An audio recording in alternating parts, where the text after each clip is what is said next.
आपसे गुजारिश करता हूं, प्रार्थना करता हूं कि आप संकल्प लीजिए और जो यहाँ मंचन में आप हमारे भारतीय संस्कृति से जुड़े हुए हैं उसके प्रति संवेदनशील बने। अपने घरों में जाके मैं बहनों से निवेदन करूंगा, मेरी बहनों, आप तभी सुरक्षित होंगे जब आपके भाई सही सलामत सही रास्ते से चले होंगे। यदि आपके भाई दूसरे की बेटी को कुदृष्टि से देखेंगे तो बेटियों आप सुरक्षित नहीं रह सकती।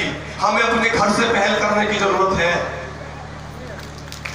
हमें अपने बेटों से पहल करने की जरूरत है। मैं ये भी कहूंगा कि हम पुरुष आपको वादा करते हैं, आपकी सुरक्षा के लिए सख्त कानून बने हैं, आपकी सुरक्षा के लिए अपराधियों को फांसी भी दी जाती है, लेकिन कानून का काम अपराध घटित होने के बाद में शुरू होता है।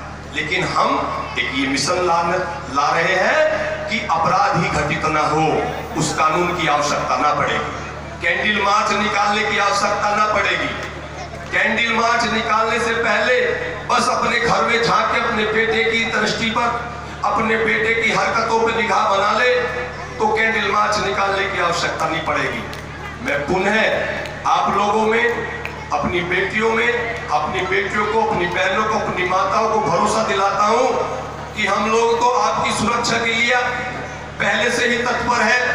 महाभारत में हमने द्रौपदी का सम्मान बचाने के लिए अपने परिवार का विध्वंस किया है। माता सीता का सम्मान बचाने के लिए हनुमान जी ने भी अपनी पूंछ में आग लगवा ली थी, सिर्फ नारी के सम्मान के लिए। हम आज भी आपके सम्मान, आपको सुरक्षा देने के लिए संकल्पबद्ध है, लेकिन नारी को नारी के प्रति भी संवेदनशील होना पड़ेगा। प्रैक्टिकल बात है, ये कड़वा सच है। नारी को भी नारी के प्रति संवेदनशील होना पड़ेगा, चाहे घरेलू हिंसा हो, चाहे घर घर के झगड़े हो। जब तक बहू को भी तुम अपनी बेटी के रूप में स्वीकार नहीं करोगे तो सामने तुम्हारी बेटी को भी सुख प्राप्त नहीं हो सकता। जब आप दूसरे की बेटी को अपने घर में, बहू को अपनी बेटी समझोगे, तभी संवेदनशील मुद्दे पर हमको सफलता हासिल होगी। तो मेरा पुनः अनुरोध है आप लोगों से, नारी के प्रति नारी को भी संवेदनशील होना पड़ेगा, और नारी के प्रति हम पुरुषों को संवेदनशील होने के लिए अपने बेटों को अपने कंट्रोल में रखना पड़ेगा। मैं इसमें 2 मिनट और लेना चाहूंगा क्योंकि संवेदनशील मुद्दा है। जब हम पढ़ा करते थे तो हम पड़ोसियों से भय माना करते थे। हम गली में अगर खड़े हो जाते थे तो हम पड़ोसी से समझ लेते थे कि हमारे पड़ोसी आ रहा है, हमारे घर शिकायत करेगा।